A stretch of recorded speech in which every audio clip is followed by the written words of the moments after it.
There is something about you right now, something about the way you're carrying yourself, the way you're moving through your life, the way you're existing in the aftermath of what happened between you and the avoidant person that is creating psychological crisis in them that they cannot control, cannot manage through their usual strategies, cannot rationalize away, no matter how desperately they construct narratives designed to make them feel superior or unbothered or justified in their choices. And that something is deceptively simple. You're unbothered. You're okay. You're not falling apart. You're not desperately pursuing them. You're not sitting in devastation, waiting for them to realize what they lost and come crawling back. You're not posting sad things online, or mutual friends aren't reporting back that you're destroyed, or the signs aren't there that your world has ended without them in it. You're just living, moving forward, existing without them at the center of your existence. And this quiet, steady, genuine unbotheredness is doing more psychological damage to the avoidant than anything you could have said or done or expressed in anger or hurt ever could have done, because it's hitting the one thing their entire defensive system wasn't built to handle.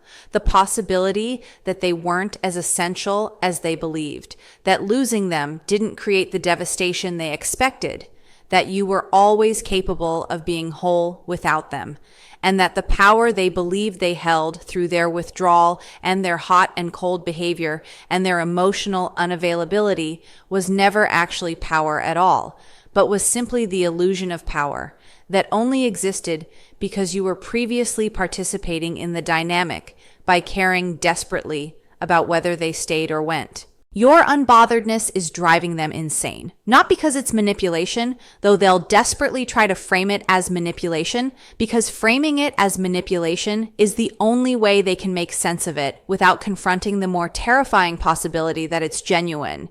It needed to be an act, because if it's genuine, if you're actually okay, then everything they believed about themselves and about the relationship and about the power dynamic between you is wrong.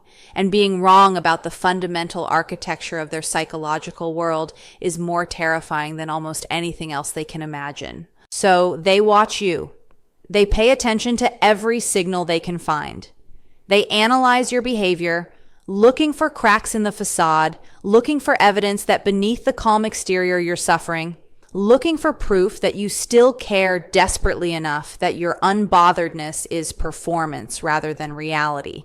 And they find nothing because there's nothing to find, because you're genuinely okay. And that genuineness, that authentic peace with however things unfold, is the most destabilizing force the avoidant has ever encountered. More destabilizing than any confrontation. More destabilizing than any ultimatum. More destabilizing than any expression of anger or hurt, because it challenges the very foundation upon which their entire sense of power and control and significance was built. Why? Your unbotheredness specifically targets the avoidant's deepest psychological vulnerabilities. The avoidant person's defensive system was constructed to handle specific threats: pursuit, pressure, demands for intimacy, expressions of need. These threats are familiar, they're predictable, and the avoidant has developed sophisticated responses to each one. But your unbotheredness isn't any of these threats. It's something entirely different, something their system has no prepared response for, something that bypasses every defense they've built because it doesn't trigger any of the mechanisms those defenses were designed to manage. Understanding why unbotheredness specifically targets their vulnerabilities reveals why it creates the psychological crisis they're currently experiencing. Their deepest vulnerability is the fear that they don't actually matter. That beneath the significance they believe they hold in other people's lives, they're actually replaceable, actually dispensable, actually not as essential as they need to believe they are to maintain their sense of self-worth. This fear has been present their entire life, buried beneath layers of defense and independence and self-sufficiency. But it's there, operating quietly in the background of every relationship they've ever had. And your unbotheredness is speaking directly to this fear with devastating precision. When you're okay without them, When your life continues functioning beautifully without their presence at its center, when you're not devastated by their absence, their deepest fear is confirmed. They don't matter as much as they believed. They're not as essential as they assumed.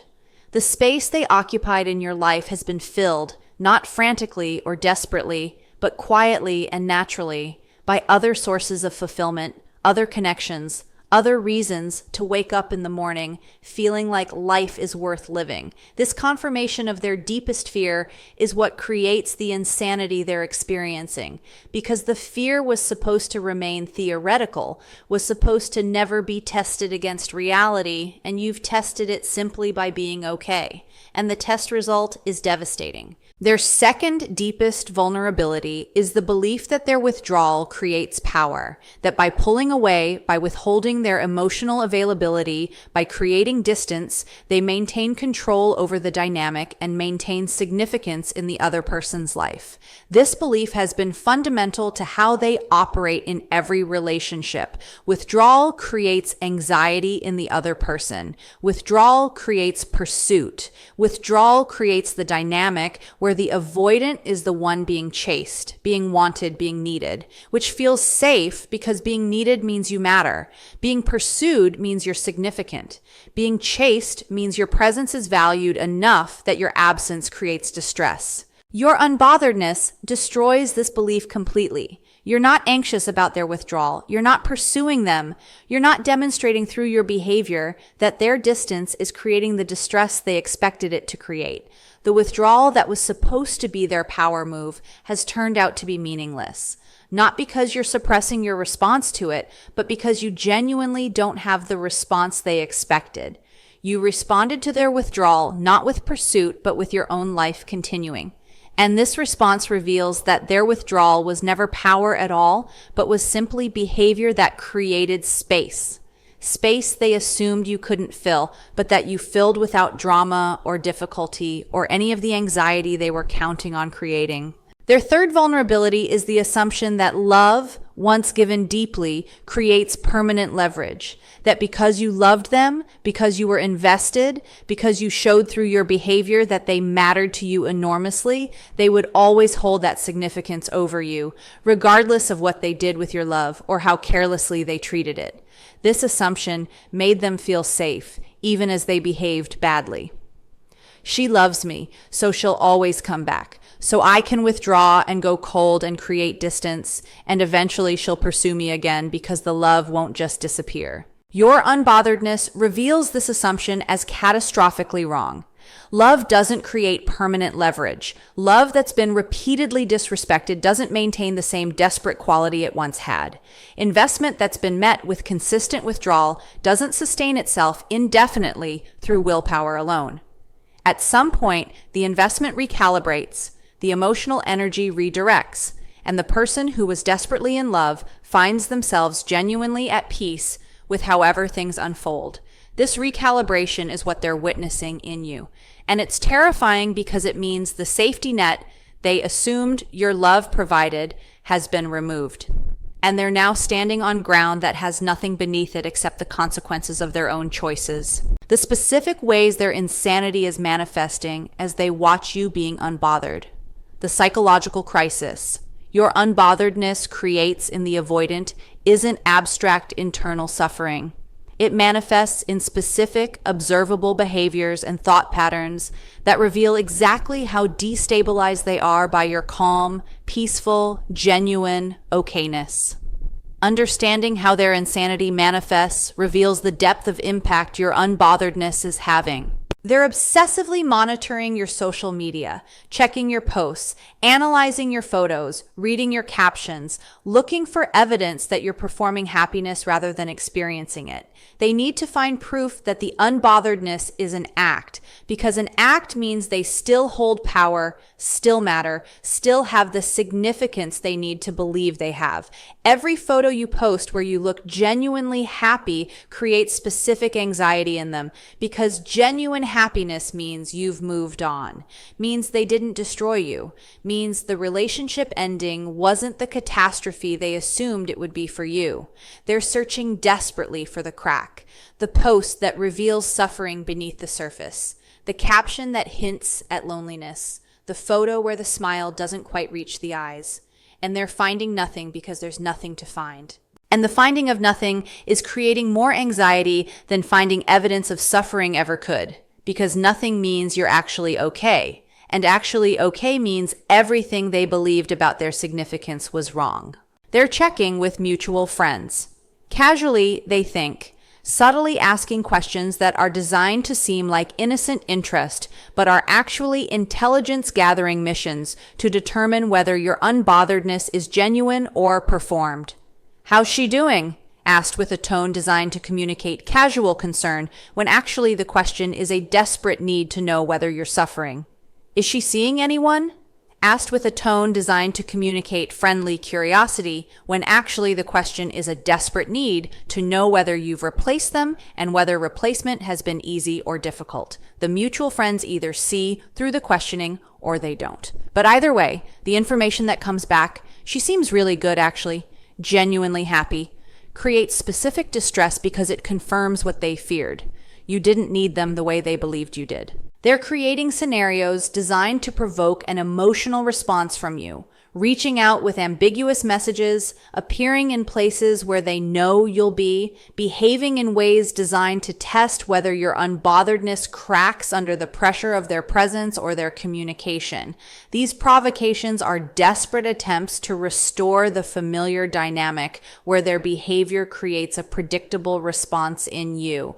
If they can make you angry, they matter enough to provoke anger. If they can make you sad, they matter enough to create sadness. If they can make you pursue, they matter enough to be pursued. But you respond to their provocations with the same calm equilibrium you've been maintaining, and each non-response confirms what they're terrified of. They don't have the effect on you they believe they had. The provocations aren't working. The scenarios aren't creating the emotional response they were designed to create. And this failure of their usual strategies to produce usual results is driving them progressively more insane.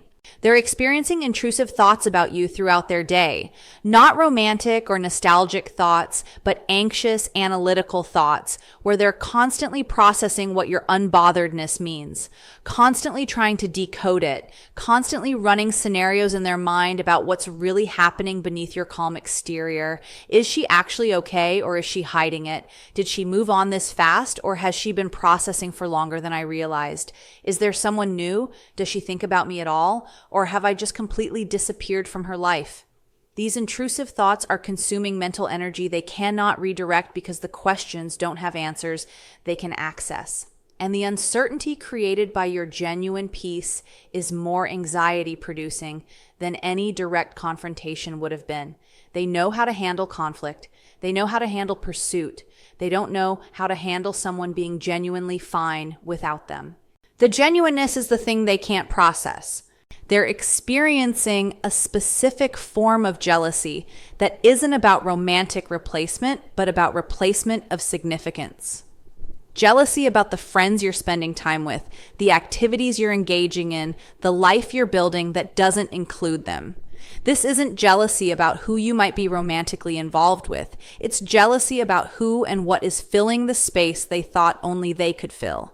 Every friend you laugh with, every activity that engages you, every interest that excites you is evidence that the space they occupied wasn't actually irreplaceable. It was fillable.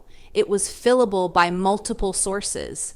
And the filling has happened naturally, without the desperate searching they assumed would be required. This specific jealousy about significance replacement is more painful to them than romantic jealousy would be, because it attacks something more fundamental, their belief that they were uniquely essential to your happiness.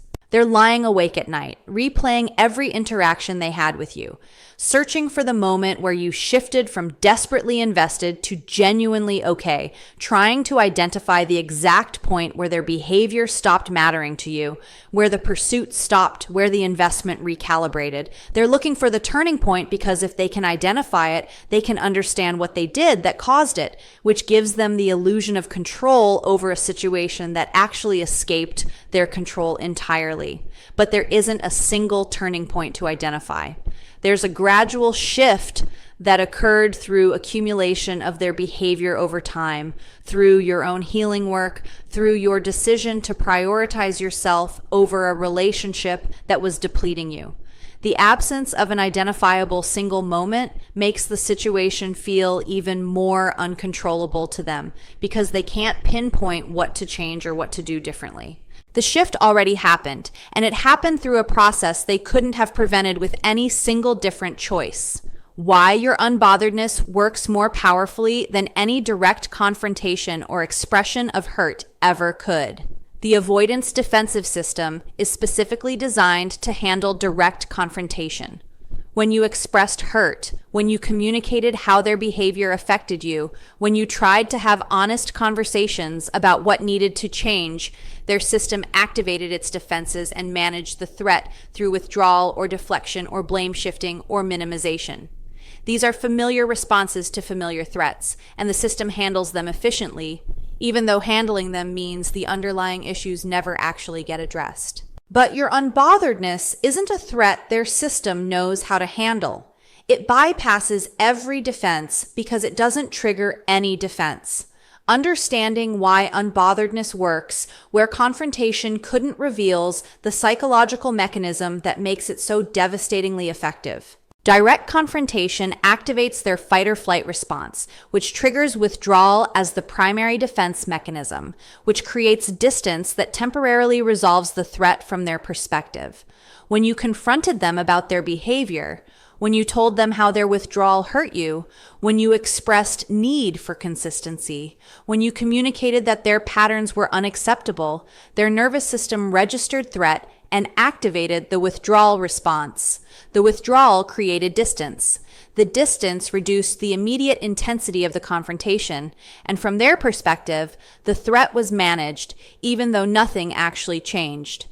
This is why direct confrontation rarely creates lasting change in an avoidant. The confrontation triggers the exact defense mechanism that prevents them from actually receiving and processing what's being communicated. Your words reach their ears, but never reach the part of their consciousness where genuine change occurs because the defense activated before the message could penetrate deeply enough to matter. Your unbotheredness doesn't trigger withdrawal because there's nothing to withdraw from. There's no threat to create distance from. There's no confrontation to defend against. There's no pressure to escape. You're simply existing peacefully, and they're simply observing that peaceful existence. And there's no mechanism in their system designed to manage this specific stimulus. The absence of threat means the absence of defense activation, which means they're left completely open and undefended in the face of information that's devastating to their self-concept. The information, "You're okay without me," "I'm not as essential as I believed," "My withdrawal doesn't create the effect I assumed it created," arrives without any defense to soften its impact. It lands directly, completely, with full force, precisely because you're not doing anything that would trigger their defenses to activate and protect them from it. Direct confrontation also gives them something to push against, a position they can disagree with, an argument they can counter, a narrative they can construct in opposition. "You're being too demanding." "You're not understanding my need for space." "You're making this about your feelings when I have feelings too." These counter narratives provide psychological protection through creating an alternative story where they're not the villain, where their behavior is justified, where the confrontation is about the other person's unreasonableness rather than their own dysfunction. Your unbotheredness provides nothing to push against. There's no position to disagree with. There's no argument to counter. There's no narrative to construct in opposition because there's no narrative being presented. There's just your peaceful existence. And peaceful existence cannot be argued with or reframed or defended against. The absence of anything to push against leaves them with nothing but the truth of what your peace communicates. And the truth cannot be defended against because defending against it would require acknowledging it, which would require confronting what it means, which is exactly what their system is trying to prevent but cannot prevent because there's no defense mechanism designed for this specific situation. Direct confrontation also inadvertently communicates that they still matter, that you care enough to be hurt, that you're invested enough to try to change things, that the relationship is significant enough that you're willing to have difficult conversations about it. Even expressions of hurt communicate significance. Even anger communicates that they affect you enough to create strong emotion. Even ultimatums communicate that the relationship matters enough that you're willing to draw lines. Your unbotheredness communicates something entirely different. Not that they don't matter, but that their ability to determine your emotional state has ended. They might still matter to you in some way. Your peace doesn't necessarily communicate indifference. But whatever they matter, it's not the desperate kind of mattering that gives them power over your emotional landscape. The power dynamic has shifted fundamentally. And the shift happened not through any dramatic action, but through your quiet, genuine, authentic peace with however things unfold. What their insanity in the face of your unbotheredness actually reveals about them and what it means for you. The avoidant psychological crisis in response to your genuine peace reveals specific truths about them, about the relationship, and about the dynamic that existed between you. Understanding what their insanity reveals helps you see the situation with clarity that serves your continued healing and your continued peace.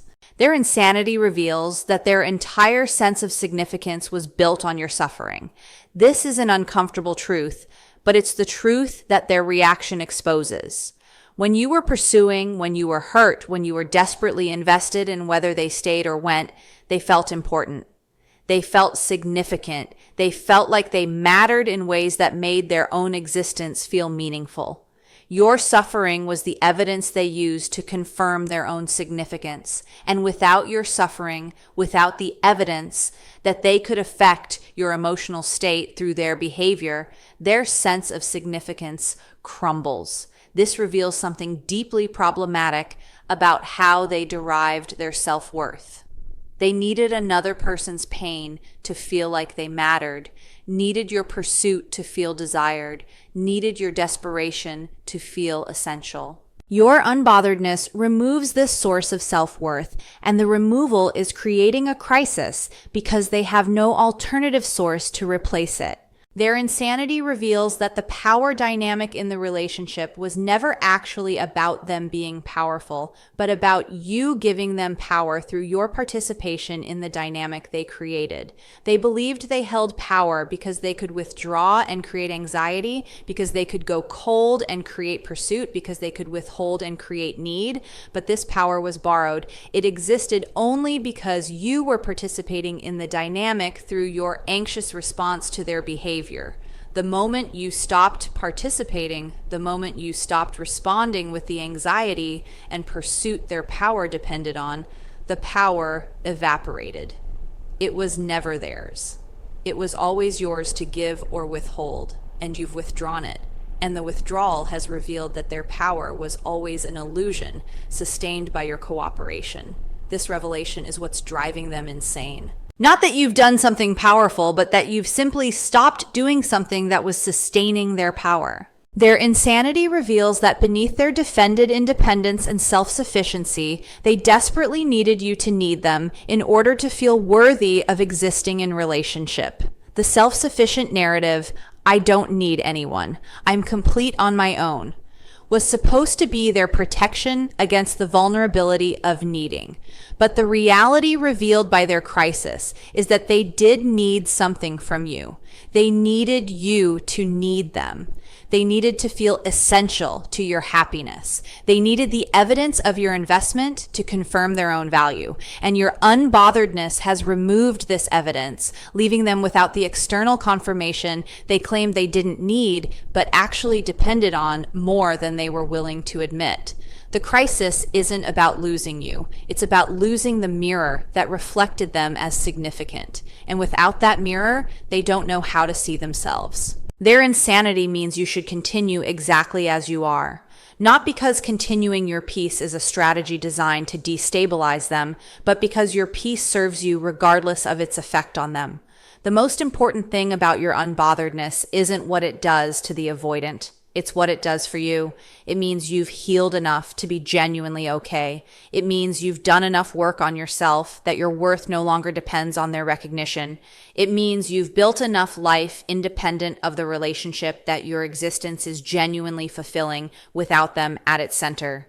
These are achievements that serve your well-being, your future, your capacity for healthy relationship going forward. The fact that they also happen to create a psychological crisis in the avoidant is a secondary effect, a real consequence, but not the primary reason your peace matters. Your peace matters because you deserve peace. Full stop. What it does to them is their responsibility to manage. What it does for you is everything. Their insanity ultimately means you've accomplished something that most people in your position never accomplish. You've genuinely freed yourself from the dynamic that was keeping you trapped. Not through dramatic confrontation, not through angry ultimatums, not through manipulation or games, or trying to make them jealous or trying to create a specific response in them. Through the quiet, difficult, profoundly healing work of choosing yourself consistently enough that the choosing became genuine rather than strategic, real rather than performed, deep enough that it couldn't be shaken by their provocations or their monitoring or their desperate attempts to restore the dynamic they depended on. You were unbothered, genuinely, authentically. And that authenticity is doing what nothing else could do. It's showing the avoidant exactly what their patterns cost them, exactly what the power they believed they held actually was, exactly what happens when the person they assumed would always need them decides that needing them was never actually serving their happiness. You're unbothered. They're insane. And the distance between those two states, your peace and their crisis, is the truest measure of how completely the dynamic has shifted, how thoroughly the power has transferred, and how fundamentally the relationship between you has changed from one where they held all the cards to one where you hold every single one. Not because you took them, because they were always yours. You just finally picked them up. And here is what they're learning through this insanity, through this destabilizing, disorienting, impossible to rationalize experience of watching someone they believe they held power over simply existing in peace without them. They're learning that the entire framework through which they understood relationships was built on a flawed foundation. They believed relationships worked in a specific way. One person pursues, the other person controls through withdrawal, and the pursuer's desperate investment gives the withdrawer significance and power. This framework made them feel safe because it gave them a predictable role, gave them a sense of control, gave them a position where they were the one being wanted rather than the one wanting. But your unbotheredness has demolished this framework entirely by revealing it was never about power at all. It was about participation. The dynamic only existed because both people were playing their assigned roles. You played the pursuer, they played the withdrawer. And as long as both people maintained their roles, the dynamic persisted and the avoidant maintained their illusion of control. The moment you stopped playing your role, the moment you simply stepped off the stage entirely, the entire production collapsed because it required your performance to function. They're standing in the wreckage of the framework that organized their understanding of every relationship they've ever had, and they don't know what replaces it, don't know how to operate without the role they've been playing their entire life, don't know who they are if they're not the person who creates anxiety through withdrawal and maintains significance through withholding.